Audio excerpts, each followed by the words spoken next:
My name is Alexandra Hayes, and the text message that shattered my world arrived at 11:47 p.m. on a Thursday night while I was reviewing maritime law case files in my Boston apartment. The message came from my father, David Hayes, and contained words that would haunt me for months.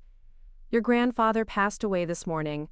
Funeral arrangements are being handled by the family. Your presence would be inappropriate and disruptive. Do not come to Nantucket. I'd love to know which corner of the globe you're watching from.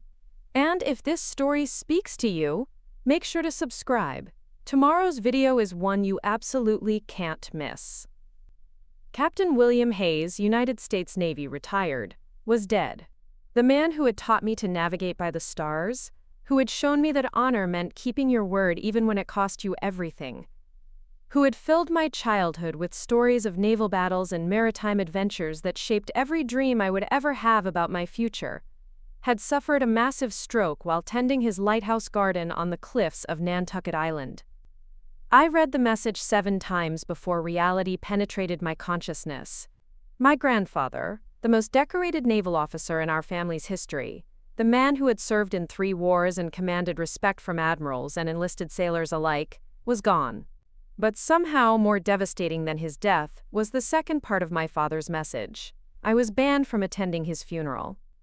The phone call I made immediately afterward lasted less than 30 seconds. My father's voice was cold and final when he answered, speaking in the clipped tone he reserved for business transactions and unwanted conversations. I meant what I said in the text, Alexandra. The funeral is a private family matter.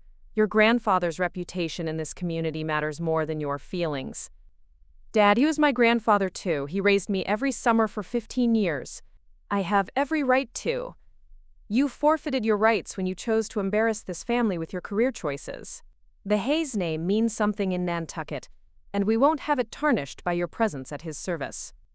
The line went dead, leaving me staring at my phone in the silence of my apartment, trying to process how loving my grandfather and following the path he had inspired me to take could somehow be considered a betrayal of his memory.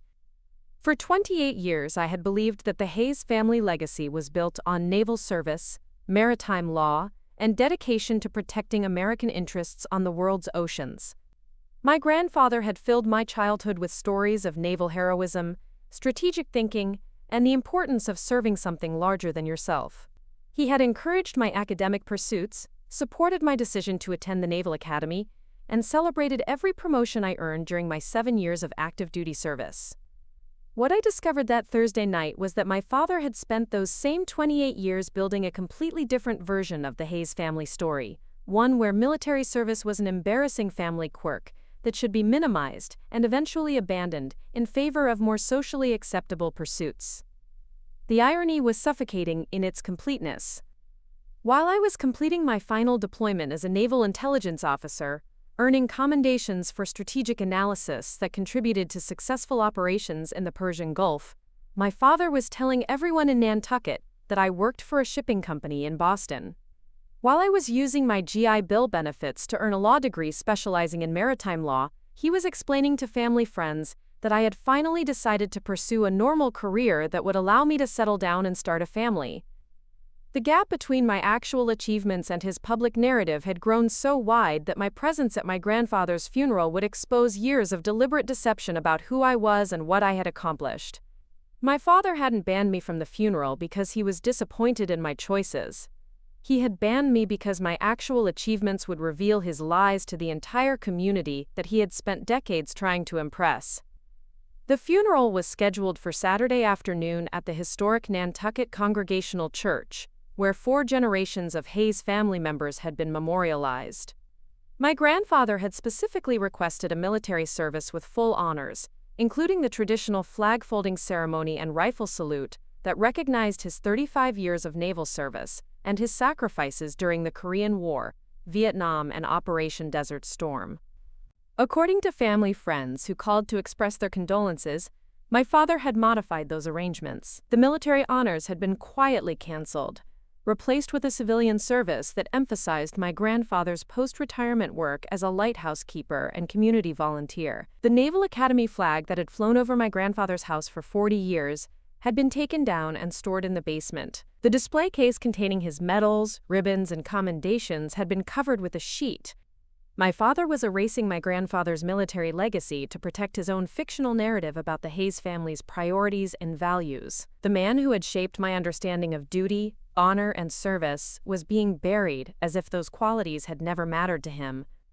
The decision I made that Thursday night would define the rest of my relationship with my family and ultimately reveal truths about my grandfather's legacy that would change everything I thought I knew about inheritance, honor, and what it truly meant to carry the Hayes name. I booked a flight to Nantucket for Friday morning, knowing that my father's ban would not prevent me from honoring the man who had given me every principle that guided my life. What I didn't know was that my decision to attend the funeral despite my father's prohibition would trigger events that would expose family secrets spanning 3 generations and reveal that my grandfather's greatest strategic victory had been planned years in advance, waiting for exactly this moment to unfold.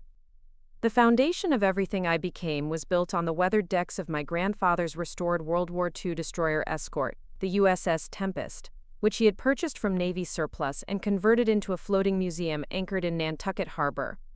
From age 7 to 22, I spent every summer aboard that ship, learning navigation, maritime history, and the principles that would guide every major decision of my adult life. Captain William Hayes commanded respect without demanding it, led through example rather than authority, and understood that true strength came from protecting those who couldn't protect themselves. The USS Tempest became my classroom, playground, and sanctuary during 15 summers that shaped my character in ways my parents never fully understood or appreciated. My earliest memories aboard the Tempest involved standing beside my grandfather on the bridge at dawn, watching him plot courses using celestial navigation, while explaining how ancient mariners had crossed oceans using only stars, compass, and mathematical calculations. These morning lessons began with practical skills, identifying constellations, calculating drift and bearing, understanding how wind and current affected vessel movement, but gradually evolved into discussions about strategic thinking, decision-making under pressure, and accepting responsibility for the safety of everyone depending on your judgment. Navigation isn't just about getting from point A to point B, Alexandra, he would say while adjusting the sextant to capture the sun's position at precisely noon. It's about understanding that small errors in calculation compound over time and distance. A 1-degree mistake at the beginning of a journey becomes a 100-mile error by the end. Leaders who make decisions affecting other people's lives must maintain that same precision, because their mistakes become other people's consequences.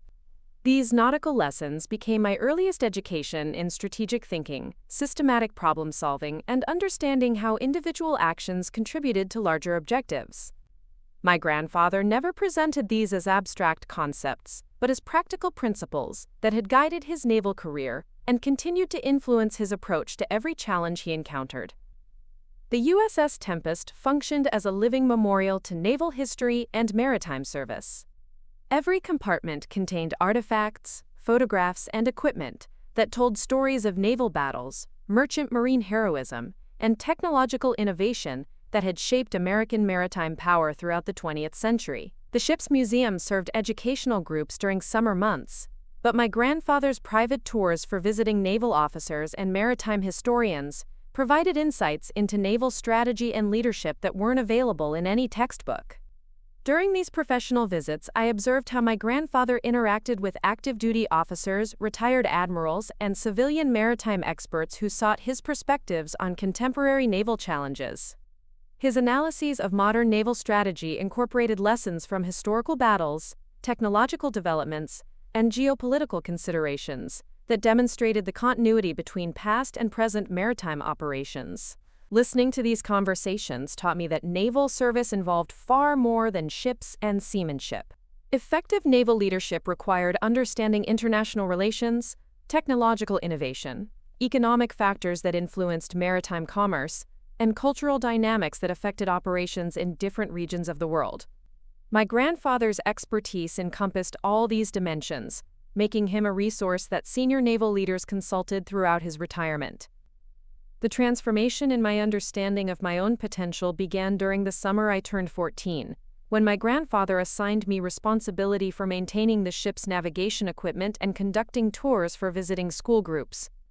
These responsibilities required mastering technical skills while developing communication abilities that could explain complex maritime concepts to audiences with varying levels of background knowledge. The school group tours became exercises in public speaking, educational planning, and adapting communication style to different age groups and interest levels. Elementary students required hands-on demonstrations and storytelling approaches that made naval history accessible and engaging. High school groups demanded more sophisticated technical explanations and discussions of career opportunities in maritime fields. My grandfather observed these presentations without interfering, but his feedback afterward was detailed and constructive. He emphasized clarity of explanation, enthusiasm for subject matter, and genuine interest in helping others understand maritime history and naval service. His critiques focused on improving educational effectiveness rather than simply delivering information. Teaching others about naval service isn't just sharing facts and dates, he explained after a particularly successful presentation to a group of ROTC students. It's helping them understand why maritime power matters for national security, how naval service contributes to protecting civilian populations, and what personal qualities enable effective leadership in challenging environments. When you can help someone understand those connections, you're not just teaching history, you're inspiring future leaders. The summer I turned 16 brought my first exposure to the political and social tensions that would eventually tear my family apart. My parents' annual visit to Nantucket included conversations with my grandfather about my future educational and career plans that revealed fundamental disagreements about appropriate paths for young women from prominent families. My mother, Catherine Hayes, had married into the family expecting traditional social expectations and conventional lifestyle choices that would enhance their standing in Nantucket's summer colony society. My father's success as a real estate developer depended on maintaining relationships with wealthy clients who valued stability, predictability, and social conformity over individual achievement or unconventional career choices. A lot of love and effort went into bringing this story to life. If you're enjoying it, we'd be so grateful if you'd subscribe to our channel. Now, back to where we left off. Their vision for my future centered on attending a prestigious liberal arts college, majoring in something appropriately feminine like art history or English literature, and eventually marrying someone from a suitable family who could provide financial security and social status. Naval service represented everything they hoped to avoid: physical danger, social uncertainty, and association with military culture that they considered incompatible with refined society. My grandfather's perspective was fundamentally different. He believed that the Hayes family legacy was built on naval service, maritime expertise, and dedication to protecting American interests on the world's oceans. Our family's prominence in Nantucket stemmed from 3 generations of naval officers who had earned respect through professional competence and personal courage, rather than inherited wealth or social connections. The dinner conversation that summer revealed the depth of this philosophical divide. My parents discussed college options that would prepare me for marriage and motherhood within appropriate social circles. My grandfather talked about the Naval Academy, maritime law programs, and opportunities for women in modern naval service that hadn't existed during his own career. Alexandra has demonstrated exceptional aptitude for navigation, strategic thinking, and leadership development, my grandfather said while my parents exchanged uncomfortable glances across the dining table. She understands maritime operations better than most midshipmen I've encountered. The Naval Academy would provide opportunities to develop those capabilities while serving her country. My father's response revealed the fundamental tension that would eventually destroy our family relationships. Dad, we appreciate your pride in military service, but times have changed. Alexandra needs to think about practical considerations like financial security and social acceptance. Naval service might have been appropriate for previous generations, but today's opportunities require different approaches. The conversation continued for 2 hours, with my grandfather defending naval service as a meaningful contribution to national security, and my parents arguing for civilian alternatives that would provide better lifestyle options and social advantages. I listened without contributing significantly, recognizing that this discussion was really about competing visions of success, purpose, and family legacy that couldn't be easily reconciled.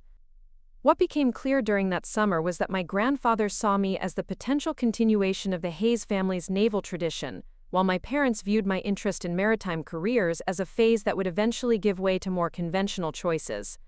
Neither side was willing to compromise their fundamental beliefs about what constituted appropriate life direction for someone with my capabilities and opportunities. The United States Naval Academy in Annapolis represented everything my grandfather had promised, and everything my parents had feared. From the moment I walked through the gates during induction day, I understood that the next 4 years would transform me into someone my family might not recognize and might not accept. Plebe summer eliminated 20% of incoming midshipmen within the first 8 weeks. The physical demands were relentless. Reveille at 0530 hours, physical training that pushed every cadet beyond their perceived limitations, and military drilling that continued until muscle memory replaced conscious thought. But the mental challenges proved even more demanding. Navigation courses required mastering spherical trigonometry, celestial mechanics, and electronic systems integration that determined whether ships reached their destinations safely or became casualties of mathematical error. My roommate, Jessica Chen from San Francisco, dropped out during the 3rd week after receiving a letter from her parents expressing disappointment that she had chosen military service over medical school. Her departure highlighted the psychological pressure that accompanied every academic challenge and military exercise. We weren't just competing against course requirements. We were proving that our commitment to naval service could withstand family disapproval and social expectations that emphasized easier paths to success. The academic rigor at Annapolis exceeded anything I had experienced during high school, despite my grandfather's extensive preparation aboard the USS Tempest. Engineering mathematics required understanding principles that governed ship design, propulsion systems, and structural integrity under extreme conditions. My naval architecture course involved calculating displacement ratios, stability curves, and hull stress patterns that determined whether vessels could survive North Atlantic storms or combat damage. Professor Marcus Thompson, a retired submarine commander who taught advanced navigation systems, became my first military mentor outside my family. His approach to education emphasized practical application over theoretical memorization. Every calculation we performed in his classroom related to real-world scenarios, where mathematical precision meant the difference between mission success and catastrophic failure. Miss Hayes, can you explain why GPS accuracy decreases in polar regions?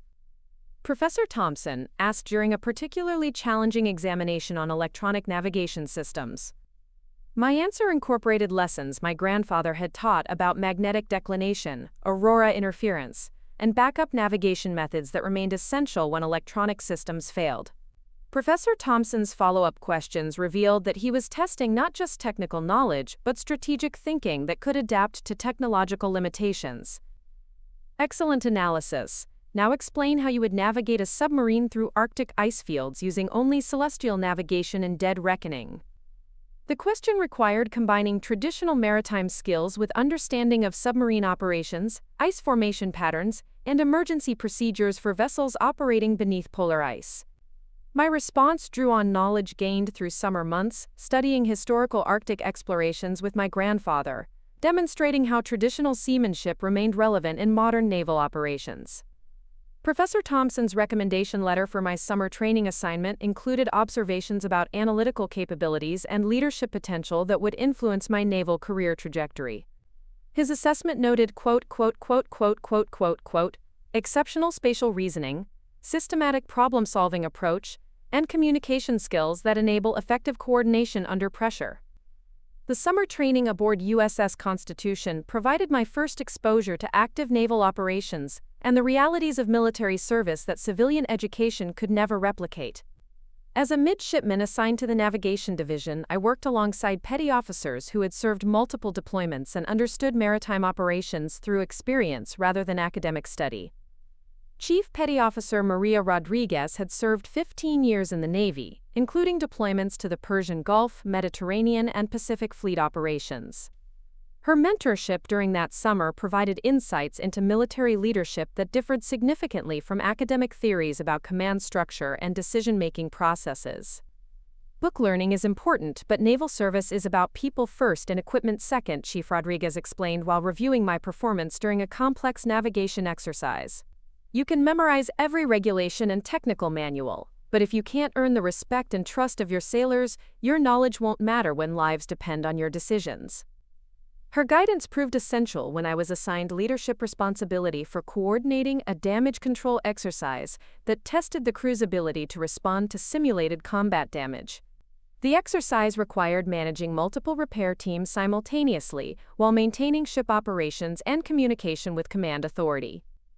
The scenario involved hull breach, electrical fires, and flooding that threatened the ship's stability and mission capability.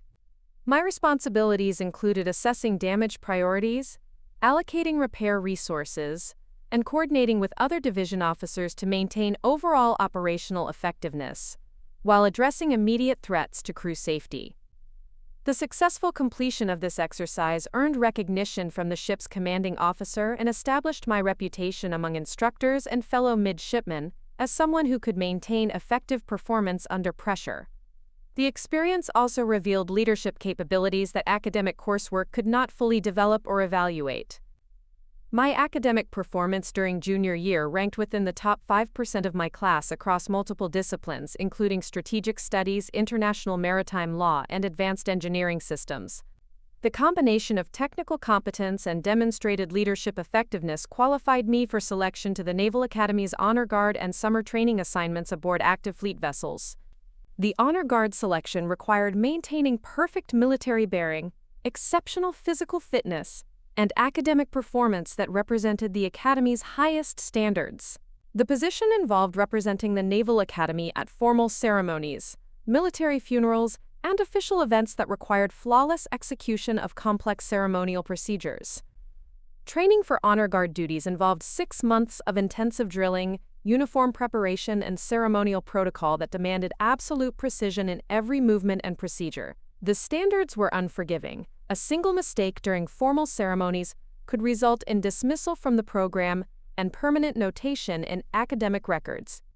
My first major ceremonial assignment was the funeral of Admiral James Patterson, a World War II veteran who had commanded destroyer squadrons during the Pacific Campaign. The ceremony at Arlington National Cemetery required coordinating with military honor guards from all service branches, while maintaining the dignity and precision that such occasions demanded.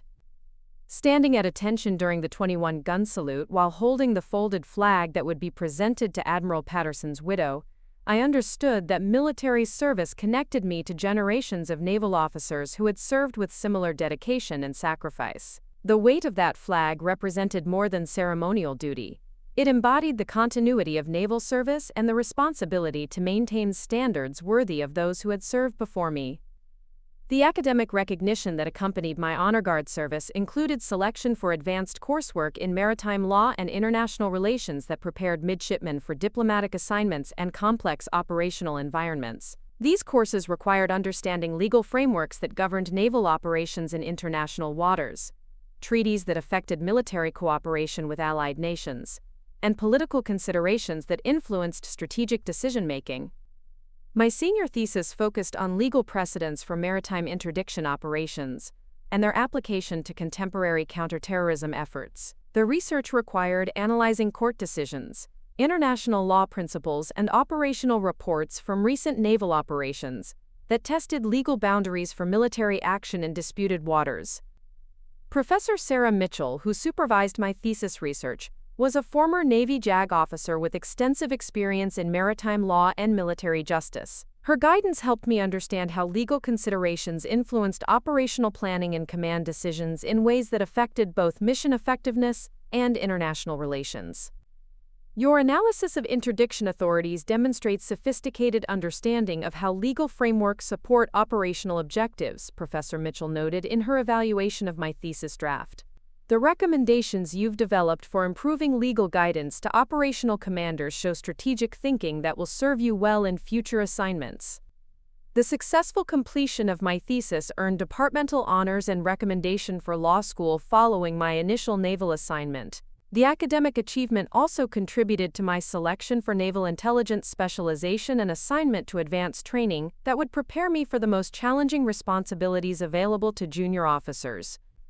The transformation from midshipman to Ensign Alexandra Hayes marked the beginning of a professional journey that would systematically alienate me from every expectation my parents had maintained about my future. My first assignment to the USS Meridian, a guided missile destroyer operating out of Norfolk Naval Station, represented everything they had hoped I would avoid: extended deployments, classified operations, and immersion in military culture that made civilian social interactions increasingly difficult.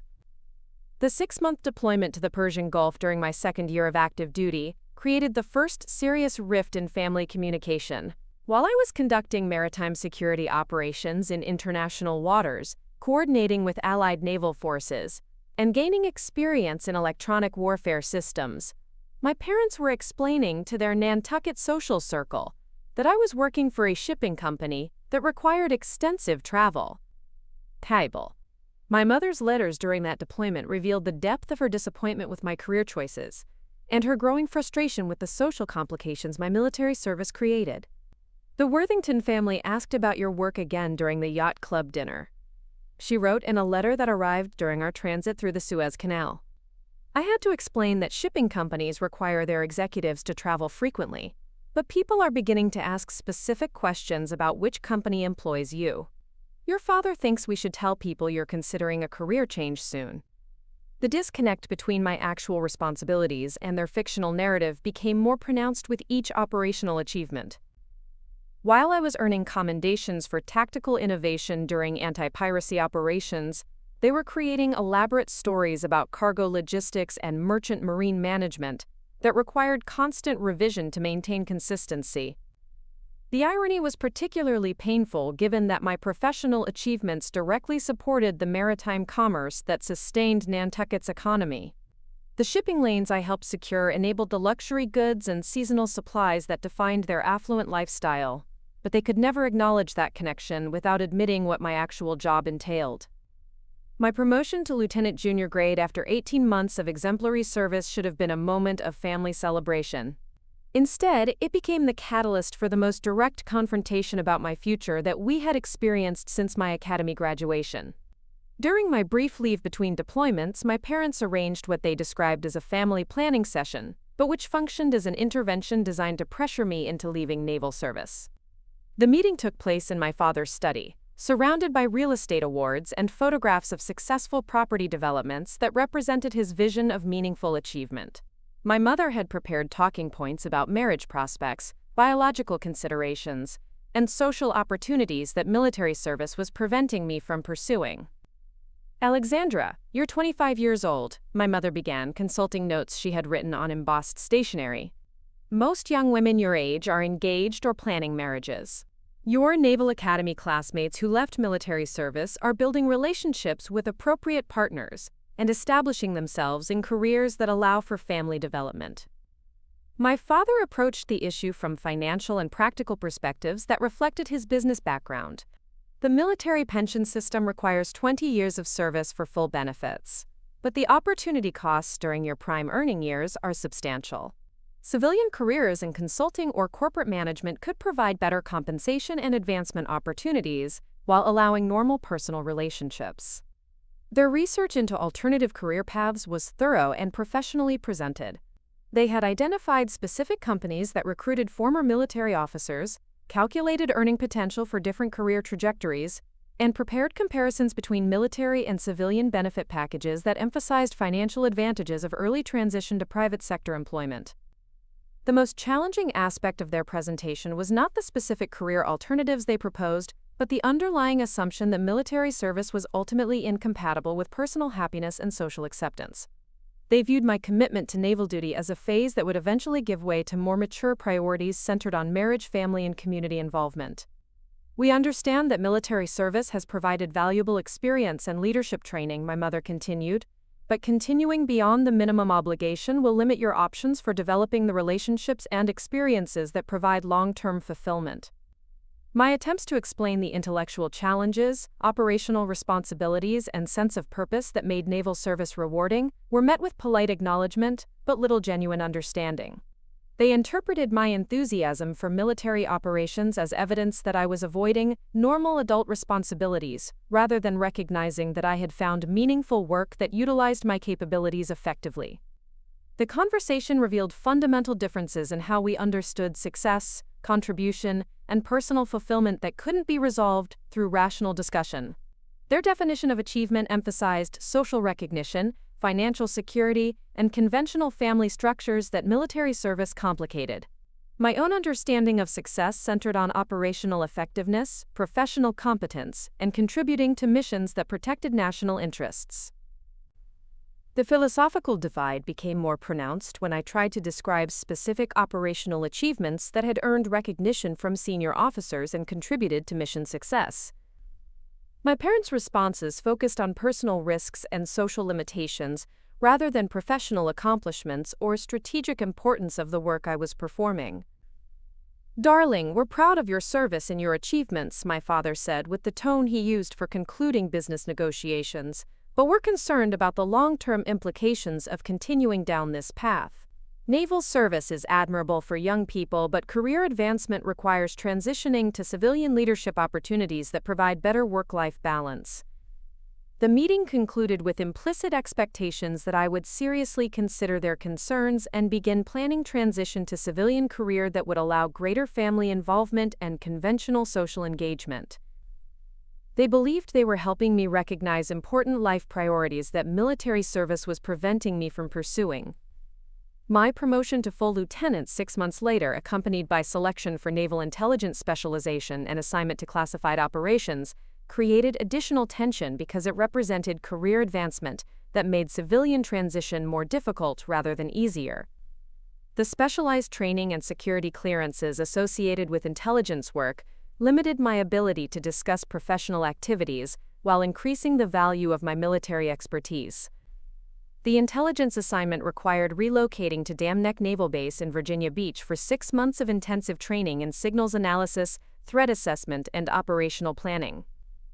The coursework involved classified material that couldn't be discussed with family members, creating communication barriers that my parents interpreted as deliberate secrecy rather than necessary security protocols. During this training period, my grandfather provided the only family support for my career progression. His letters included technical questions about navigation systems, strategic assessments of contemporary naval challenges, and encouragement for pursuing advanced education in maritime law. His understanding of military service requirements enabled meaningful communication about professional development that was impossible with my parents. Your intelligence specialization provides opportunities for contributing to strategic operations that affect national security in ways that most naval officers never experience, he wrote during my advanced cryptography course. The analytical skills and operational knowledge you're developing will serve you well throughout your career, regardless of specific assignments. His support became increasingly important as the gap between my professional reality and my parents' expectations continued to widen. The classified nature of my work meant that family communication necessarily became more general and less specific, creating the impression that I was becoming emotionally distant rather than professionally constrained. The final family gathering before my deployment to the Mediterranean Fleet included conversations that established patterns of interaction that would persist for the remainder of my naval career. My parents expressed pride in my achievements while simultaneously communicating disappointment that military service continued to take precedence over personal relationships and conventional social engagement. Their message was clear: naval service was acceptable as temporary experience, but long-term commitment would result in permanent estrangement from family relationships and social opportunities that they considered essential for personal happiness and community acceptance. The ultimatum arrived through certified mail while I was stationed aboard the USS Atlantic Star during a classified intelligence operation in the eastern Mediterranean. The letter bore my father's law firm letterhead and was written in the formal language he reserved for business contracts and legal documents that required absolute clarity about terms and consequences. "Alexandra, your mother and I have reached a decision that we believe is in the best interests of both you and the Hayes family reputation," the letter began. "We are prepared to offer you one final opportunity to transition to a civilian career with our full financial and social support. However, this offer expires on December 31st and will not be extended regardless of circumstances." The terms were presented with the precision of a business negotiation. They would fund graduate school at Harvard Law School, provide connections for securing employment with prestigious Boston law firms, and establish a trust fund that would ensure financial security during career transition.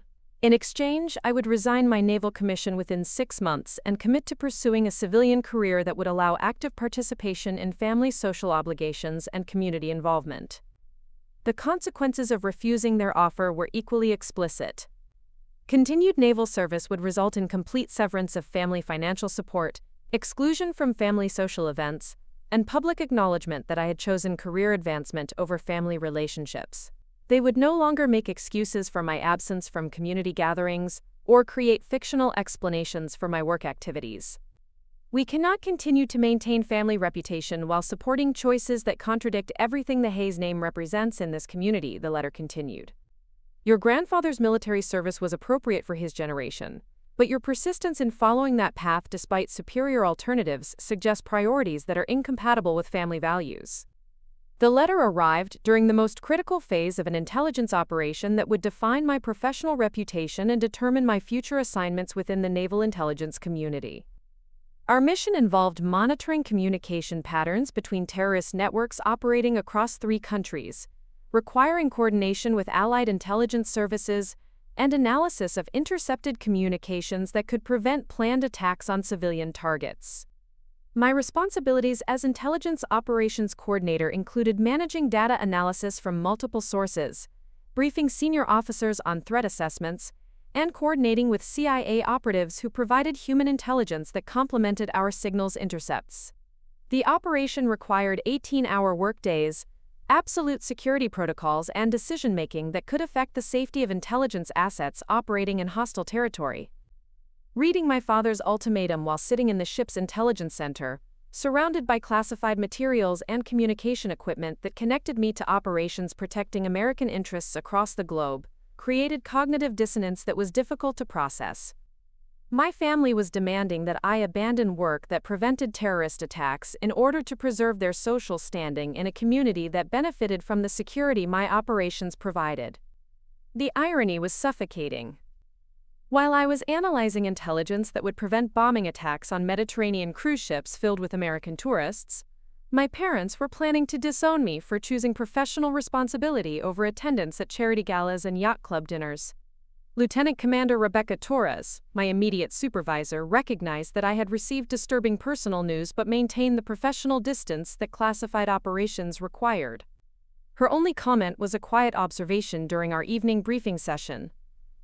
Family situations that affect operational effectiveness must be reported immediately. Personal problems that can be compartmentalized should not interfere with mission accomplishment. Her guidance reflected military culture that prioritized collective responsibility over individual circumstances, but it also acknowledged the psychological challenges that military personnel faced when personal relationships conflicted with professional obligations. The decision about how to respond to my family's ultimatum would test every principle about duty and service that my grandfather had instilled during 15 summers aboard the USS Tempest. The intelligence operation concluded successfully 3 weeks after receiving my father's letter. Our analysis had identified communication patterns that enabled Allied forces to intercept weapons shipments and arrest terrorist operatives before they could execute planned attacks on civilian targets in Rome, Athens, and Barcelona. The mission prevented what intelligence assessments suggested could have been the deadliest coordinated terrorist attack in European history. The commendation ceremony aboard the USS Atlantic Star included recognition from Admiral Patricia Blackwood, commander of the 6th Fleet, who presented unit citations to personnel who had contributed to the operation's success. Her remarks emphasized the strategic importance of the intelligence work and its contribution to protecting civilian populations across multiple countries. The analysis and coordination demonstrated by this intelligence team represents the highest standards of naval professionalism, Admiral Blackwood stated while presenting my individual commendation. The prevention of civilian casualties through superior intelligence work exemplifies the mission that defines our service to the nation. Standing at attention during the ceremony, wearing dress blues with ribbons that represented 5 years of naval service and operational achievements that my family would never understand or appreciate, I made the decision that would determine the rest of my relationship with my parents and ultimately define my professional identity. The response letter I sent to my father was brief and uncompromising. I understand the terms of your ultimatum and the consequences of my decision. Naval service provides purpose and contributes to objectives that justify personal sacrifice. I choose military service and accept permanent estrangement from family support and social acceptance. The letter also included a formal request that they stop creating fictional explanations for my career and acknowledge publicly that I was a naval officer serving my country with distinction. If they were going to disown me for my choices, they should at least be honest about what those choices entailed. My father's response arrived within a week, confirming that my decision had triggered immediate implementation of the consequences they had outlined. My name would be removed from family trust fund documentation, I would not be informed about family gatherings or social events, and they would no longer claim me as their daughter in any context where my military service might reflect poorly on their social standing. The finality of their rejection was both devastating and liberating. For the first time in my adult life, I could pursue naval excellence without considering how my achievements might affect family relationships or social expectations. The personal cost was enormous, but the professional freedom was equally significant. The months following this permanent break with my parents were characterized by intense focus on intelligence operations and professional development that exceeded anything I had previously accomplished. Without family obligations or social expectations to consider, I volunteered for additional training opportunities, advanced coursework, and operational assignments that prepared me for the most challenging responsibilities in naval intelligence. My performance evaluations during this period included recommendations for promotion ahead of my peer group and selection for assignments requiring exceptional analytical capabilities and operational judgment. The personal isolation that resulted from family estrangement was partially compensated by professional relationships within the intelligence community that provided intellectual stimulation and mission focus. The decision to choose naval service over family acceptance represented commitment to principles that transcended personal relationships. But it also meant accepting isolation that would affect every aspect of my personal life for years to come. The choice was irreversible and would be tested repeatedly as my career advanced and family life events occurred without my participation or knowledge. The promotion to lieutenant commander came with assignment to the Pentagon's Office of Naval Intelligence, where I was tasked with developing strategic assessments that would fundamentally reshape how the Navy approached maritime security in the 21st century. The position represented recognition of analytical capabilities that had been demonstrated through 5 years of operational excellence, but it also meant working in isolation from family support during the most demanding period of my career. My assignment to the Strategic Maritime Threats Division required creating comprehensive analyses of emerging security challenges that conventional naval doctrine was not equipped to address.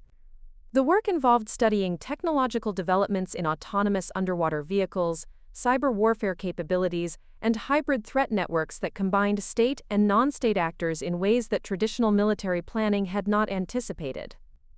The office occupied a secure floor of the Pentagon where intelligence analysts worked on classified assessments that influenced Navy procurement decisions, operational planning, and strategic doctrine development.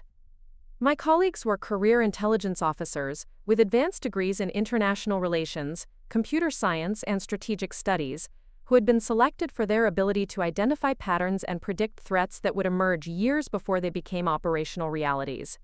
Dr. Michael Chang, the division's senior analyst, had served 15 years in naval intelligence before completing a doctorate in cybersecurity at MIT. His research focused on vulnerabilities in naval communications systems and the potential for adversary nations to disrupt fleet operations through electronic warfare and cyber attacks that could disable navigation systems, communication networks, and weapons control systems.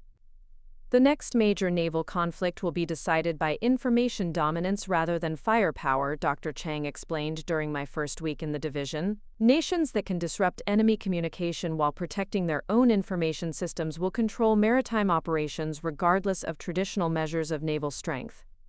His assessment proved prophetic when my analysis of Chinese naval development programs revealed systematic efforts to develop cyber warfare capabilities specifically designed to neutralize American fleet operations. The intelligence indicated that Chinese military planners were investing heavily in systems that could disable GPS navigation, disrupt satellite communications, and compromise the computer networks that controlled modern naval weapons systems.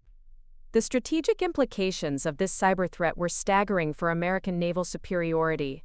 Fleet operations that depended on electronic systems for navigation, communication, and weapons control could be neutralized without conventional combat, creating vulnerabilities that existing naval doctrine did not address.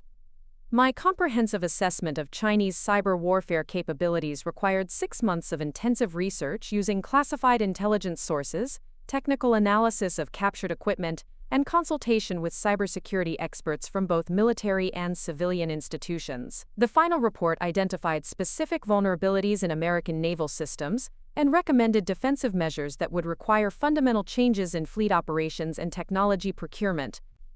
The briefing I delivered to the Chief of Naval Operations included tactical recommendations for protecting naval communications, strategic assessments of Chinese capabilities, and proposed changes to naval training that would prepare officers for operating in electronically compromised environments. The presentation lasted 3 hours and included detailed technical analysis that demonstrated both the scope of the threat and the feasibility of defensive countermeasures. Admiral Richard Sterling, the Chief of Naval Operations, recognized the strategic importance of my analysis and its implications for naval readiness and modernization programs. His response included immediate authorization for implementing several defensive measures and assignment of additional resources for continued research into cyber warfare threats. Lieutenant Commander Hayes, this assessment represents exactly the kind of strategic thinking that the Navy needs for addressing 21st-century threats, Admiral Sterling stated during the briefing conclusion. Your recommendations will be incorporated into fleet modernization planning and officer training programs across all naval commands. The recognition from senior naval leadership led to selection for the Navy's Advanced Strategic Studies program at the Naval War College, where I would spend 1 year developing expertise in strategic planning that prepared officers for flag rank responsibilities. The program included only 12 officers annually and represented preparation for the most senior positions in naval leadership. The coursework at the Naval War College required mastering strategic theory, international relations, and advanced military planning that prepared participants for responsibilities affecting national security policy and global naval operations. My thesis research focused on developing doctrine for naval operations in contested cyber environments, building on the Chinese threat assessment that had earned recognition at the Pentagon. Professor Elizabeth Warren, a former Assistant Secretary of the Navy who taught strategic planning, supervised my thesis research and provided mentorship for understanding how strategic assessments influenced policy decisions at the highest levels of government. Her guidance proved essential for developing recommendations that could be implemented within existing bureaucratic structures, while addressing emerging threats that traditional planning had not considered. Your cyber warfare analysis demonstrates sophisticated understanding of how technological change affects military effectiveness, Professor Warren noted during thesis defense. The doctrine you've developed for contested electronic environments provides practical guidance that fleet commanders can implement immediately while preparing for more comprehensive modernization programs.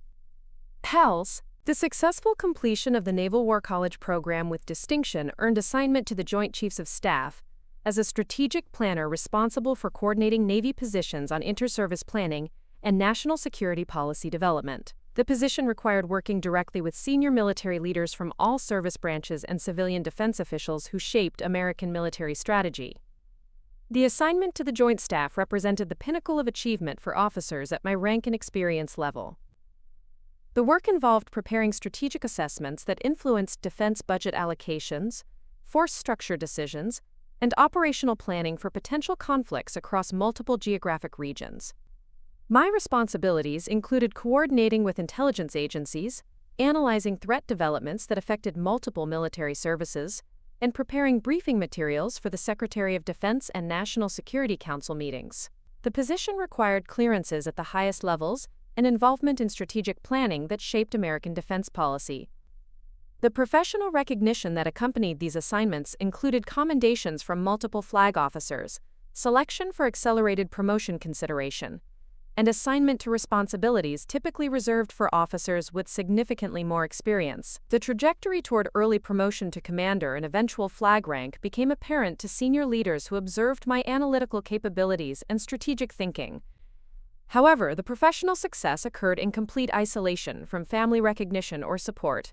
The achievements that defined my military career were unknown to parents who had severed all communication and maintained fictional narratives about my civilian employment. The irony was particularly acute when my strategic assessments influenced policy decisions that protected maritime commerce, sustaining their affluent lifestyle. The personal cost of this professional excellence included accepting that meaningful achievement and family acceptance were mutually exclusive. The choice I had made to prioritize naval service over family relationships required embracing isolation that civilian society considered incompatible with personal happiness and social fulfillment. The most challenging aspect of this period was not the professional demands or security responsibilities, but the absence of personal relationships that could provide emotional support during stressful operational periods. The classified nature of my work prevented discussing professional challenges with civilian friends, while military colleagues faced similar constraints that limited personal communication about family situations. The combination of professional achievement and personal isolation created psychological complexity that was difficult to manage without family support systems that most people considered essential for emotional stability. The success that validated my career choices also emphasized the magnitude of what had been sacrificed to achieve military excellence. The flight from Boston to Nantucket on that Friday morning carried more than just my determination to honor my grandfather despite my father's ban. Unknown to me, it also carried the culmination of a strategic plan that Captain William Hayes had been implementing for over 3 years, waiting for exactly this moment when family loyalty would be tested against social pretension and personal courage would be measured against community acceptance. The Nantucket airport buzzed with unusual activity for October, filled with mainland relatives and family friends arriving for what the island newspaper had described as the memorial service for one of Nantucket's most distinguished residents. The description stung because I knew my father had orchestrated media coverage that emphasized my grandfather's civilian contributions while deliberately erasing his naval achievements from public memory.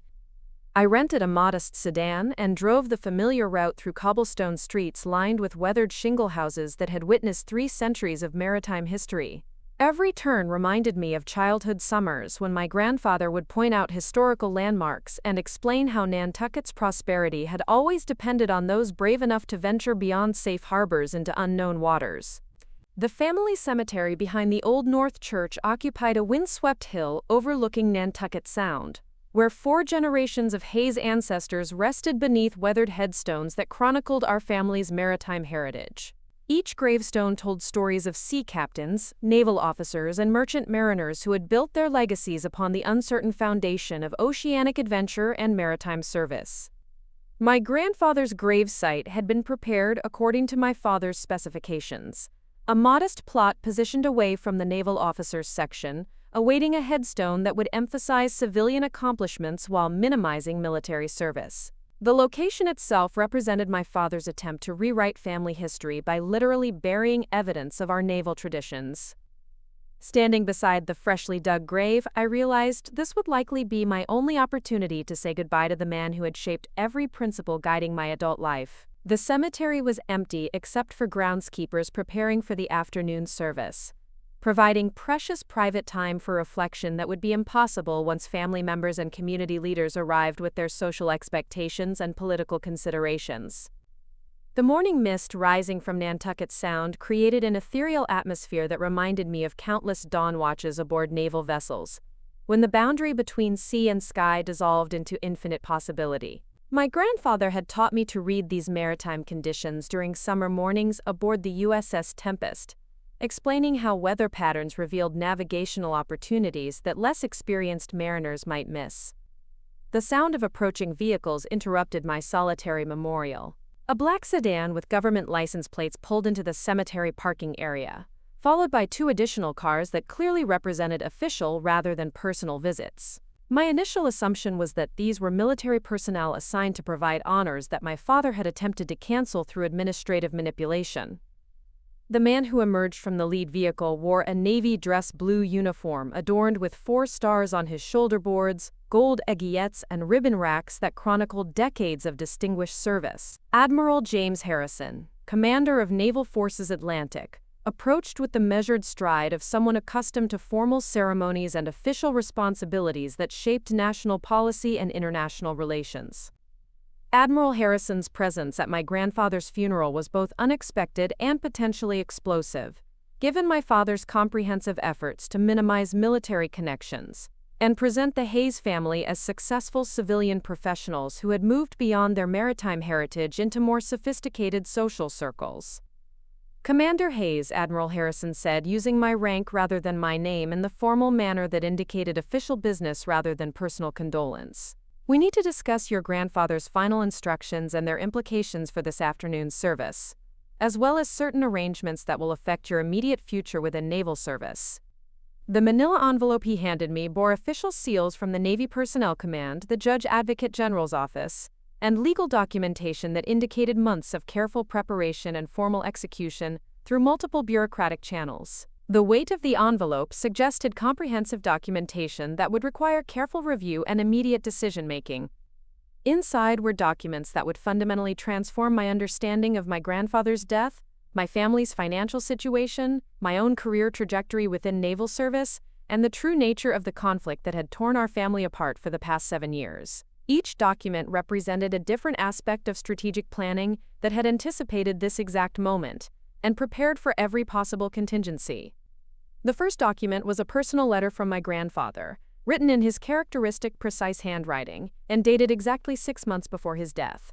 The letter revealed that he had been monitoring my naval career progression and family estrangement through unofficial channels that included retired naval officers, Pentagon contacts, and active duty personnel who provided detailed reports about my professional achievements and personal sacrifices. Alexandra, the letter began, if you are reading this, it means that your commitment to naval service has withstood family pressure, social expectation, and personal isolation in ways that prove your worthiness to carry forward the Hayes family legacy in its truest form. Your father's decision to exclude you from my funeral confirms that he values social acceptance over family honor, making it necessary to implement arrangements that will ensure proper recognition of both your service and my own. The letter continued with revelations that explained decades of family tension and financial manipulation that I had never fully understood. My grandfather had maintained separate financial accounts, legal arrangements, and estate planning documents that my father had never been informed about, including trust funds established during my childhood, property holdings acquired throughout his naval career, and investment portfolios that comprised the vast majority of Hayes family wealth. Your father believes that he inherited my estate when your grandmother died 12 years ago, but the financial arrangements were always structured to pass directly to the grandchild, who demonstrated genuine commitment to naval service and family honor.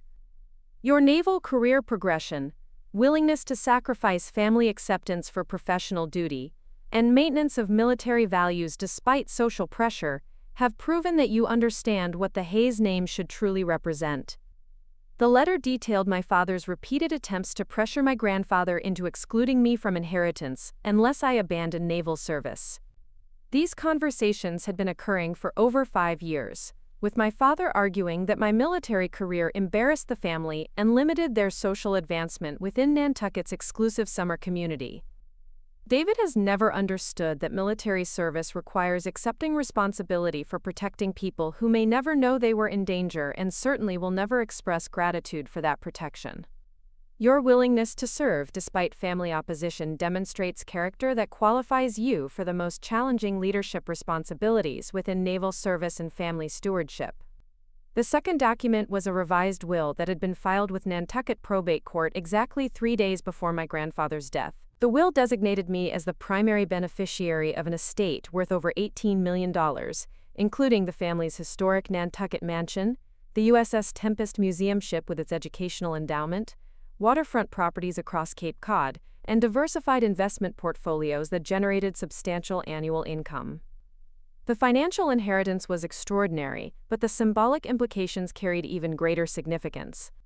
My grandfather had used his estate planning to deliver a final strategic victory that would vindicate my military service, while exposing my father's social pretensions, financial assumptions, and fundamental misunderstanding of family values.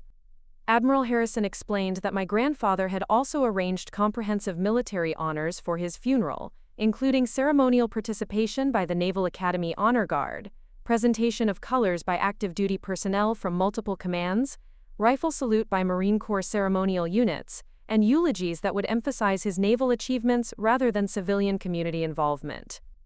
Captain Hayes contacted my office 8 months ago to arrange these honors personally, Admiral Harrison explained while reviewing additional documentation. He was deeply concerned that family members might attempt to minimize his military service in favor of civilian accomplishments that he considered secondary to his naval career and strategically irrelevant to his true legacy.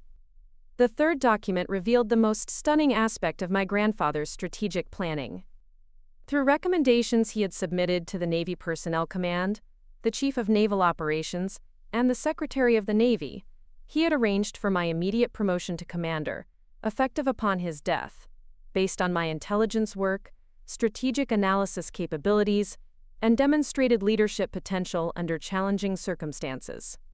The promotion included assignment to command of a newly established cyber warfare unit that would implement the defensive measures I had recommended in my comprehensive assessment of Chinese electronic threats to naval operations. The command position represented recognition of expertise that typically required decades more experience, and indicated preparation for continued advancement toward flag rank. Your grandfather's recommendations carried exceptional weight with senior naval leadership, Admiral Harrison continued, producing additional orders and commendation documents. Combined with your own professional achievements and the strategic value of your analytical work, they convinced the promotion board that accelerated advancement was not only justified but essential for national security interests. The promotion to commander meant that I would outrank virtually every other naval officer with my years of service, and would be positioned for continued advancement toward admiral rank within a timeline that exceeded even the most optimistic career projections. The recognition also validated every sacrifice I had made for naval service, while providing financial resources for continued excellence without family dependency or social constraints. The most emotionally significant document was a comprehensive personal letter that my grandfather had written specifically for the moment when family conflict reached its inevitable climax. The letter revealed his complete understanding of the psychological cost of choosing duty over family acceptance and his profound pride in my willingness to maintain military values despite sustained social pressure and personal isolation. The isolation you have experienced because of your naval service parallels challenges that I faced during my own career when military duty conflicted with civilian expectations and family comfort, he wrote in sections that addressed specific incidents I had never discussed with anyone. The crucial difference is that you have maintained your principles without compromise, accommodation, or rationalization, while I sometimes weakened my commitment to naval excellence in attempts to satisfy family pressure that was ultimately impossible to satisfy. The letter included detailed accounts of conversations with my parents that revealed the comprehensive extent of their opposition to my military service and their coordinated efforts to pressure me into leaving the Navy through financial manipulation, social isolation, and systematic undermining of my professional achievements. Your father has never understood that military service requires accepting responsibility for protecting people who may never appreciate that protection, who may never know they were in danger, and who may actually criticize the methods required for their defense. Your willingness to serve despite family opposition demonstrates character that qualifies you for the most challenging leadership responsibilities within naval service, and positions you as the worthy inheritor of genuine Hayes family values. My grandfather had been documenting their efforts to undermine my career while simultaneously building legal and financial arrangements that would reward my perseverance and validate my commitment to naval service. Every conversation, every family intervention, every attempt to pressure me into a civilian career had been carefully recorded and analyzed as evidence of their fundamental misunderstanding of military service and family honor. The letter also revealed that my grandfather had been in contact with my commanding officers throughout my career, providing informal mentorship and guidance that had influenced assignment decisions, promotion recommendations, and training opportunities without my knowledge. His network of retired naval officers had been monitoring my progress and ensuring that my professional development remained on track despite family interference. The trajectory of your naval career has exceeded my most optimistic expectations and vindicated every principle I attempted to instill during your formative years aboard the USS Tempest. Your analytical capabilities, leadership effectiveness, and moral courage under pressure demonstrate that the Hayes family naval tradition will continue through you in ways that honor our heritage while advancing American maritime interests. Admiral Harrison's presence at the funeral represented far more than military courtesy or ceremonial obligation. He had traveled from Norfolk specifically to ensure that my grandfather's final wishes were implemented exactly as planned, regardless of family objections, community preferences, or social considerations that might interfere with proper military recognition. Commander Hayes, your grandfather requested that I personally oversee this ceremony to ensure that his naval service receives appropriate recognition and that his strategic arrangements are implemented without family interference, Admiral Harrison explained, while reviewing the final set of documents. The Honors Guard departed Boston at dawn and should arrive within the hour, after which the service will proceed according to military protocol rather than civilian preferences. Macy Stillendorfer Conversers. The fourth document contained the most shocking revelation of all. My grandfather had been secretly funding scholarship programs for military families, veterans assistance organizations, and maritime education initiatives through financial arrangements that had disbursed over $3 million during the past decade. The programs had operated under corporate foundations that concealed their connection to the Hayes family, allowing my grandfather to support military causes while maintaining his public image as a civilian community leader. These philanthropic activities had been funded through investment income that my father had never known existed, revealing the true scope of my grandfather's financial independence and his commitment to supporting military families who faced challenges similar to those I had experienced. The scholarship recipients included children of deployed military personnel, wounded veterans pursuing advanced education, and maritime students studying naval architecture and ocean engineering. Your grandfather established these programs as his way of supporting military families while working within social constraints that limited his public advocacy for military causes, Admiral Harrison explained. He wanted you to understand that his apparent accommodation to civilian expectations was actually strategic camouflage that protected his ability to support military families through financial resources rather than public advocacy.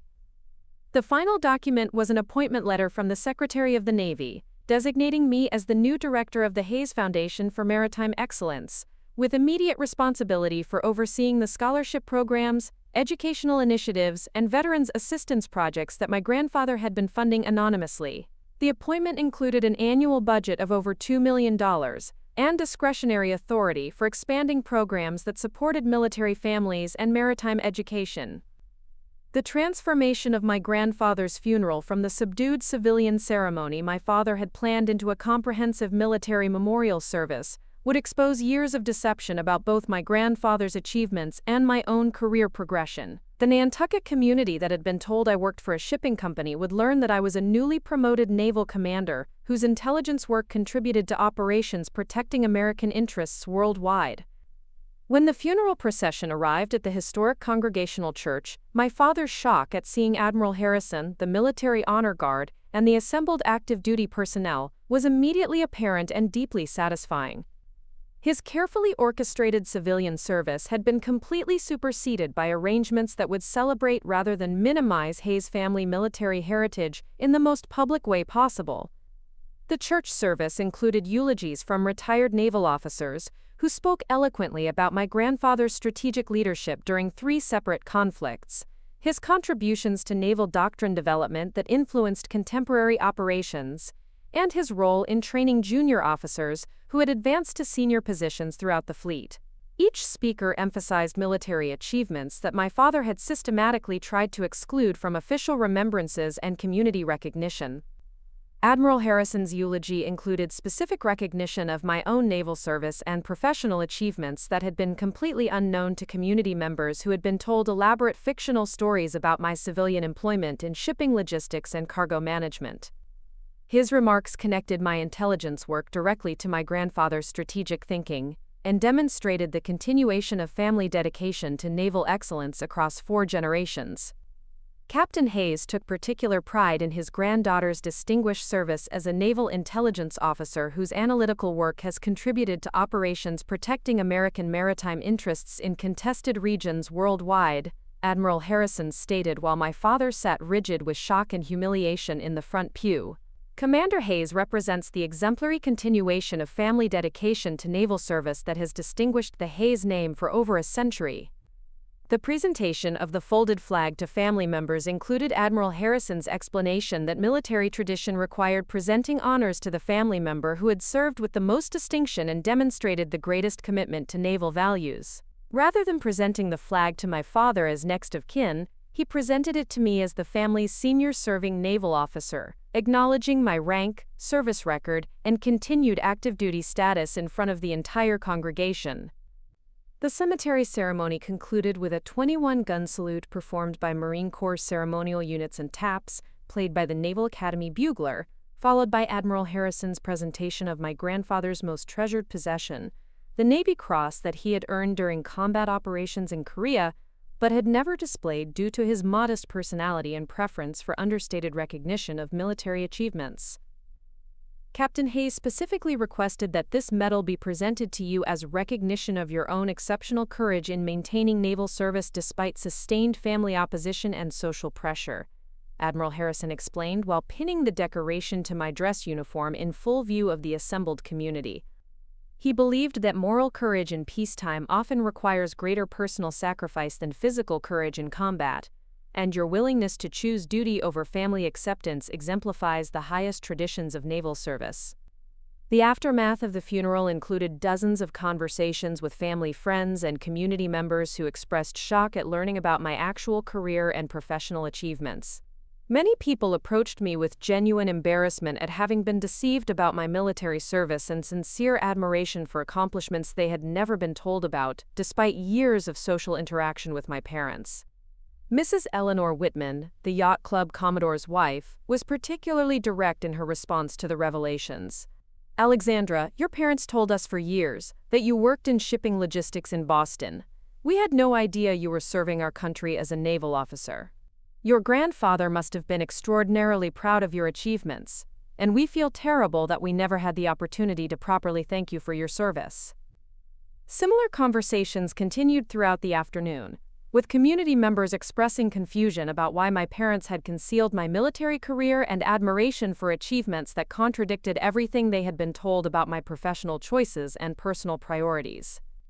My father's response to the comprehensive revelations was immediate, bitter, and revealed the depth of his miscalculation about family finances and social strategy. The loss of inheritance that he had confidently assumed would pass to him, combined with devastating public exposure of his systematic deception about my career, created humiliation that would define his relationship with the Nantucket community for years to come. "You orchestrated this entire spectacle to embarrass me and your mother in front of everyone who matters in this community," he accused during our final conversation after the service. "Your grandfather always favored you over his own son, and now you've used his death to destroy everything we've built here over 30 years. His complete inability to understand that my grandfather's arrangements rewarded merit rather than birth order, integrity rather than social manipulation, and genuine achievement rather than fictional narratives, revealed the fundamental differences in values that had always separated us but had never been so clearly demonstrated. My naval service and professional achievements had earned recognition that could not be obtained through social climbing, financial manipulation, or community networking. The validation was based on objective performance, strategic contribution, and personal sacrifice that transcended local social hierarchies and civilian career advancement. The estate settlement included immediate transfer of properties and financial assets that eliminated any dependence on family approval, social acceptance, or community support for continued military service. The inheritance provided resources for pursuing naval excellence without financial constraint, while ensuring that the Hayes family naval tradition would continue through future generations without compromise or accommodation to civilian expectations. The USS Tempest Museum ship became my direct responsibility, along with its comprehensive educational programs, historical preservation mission, and annual budget that supported maritime education initiatives throughout New England. The symbolic importance of inheriting my grandfather's floating memorial to naval service represented perfect continuity with family values that transcended social acceptance or community approval. The command assignment that accompanied my promotion involved establishing the Navy's first dedicated cyber warfare unit, implementing comprehensive defensive measures against electronic threats that I had identified through months of intelligence analysis.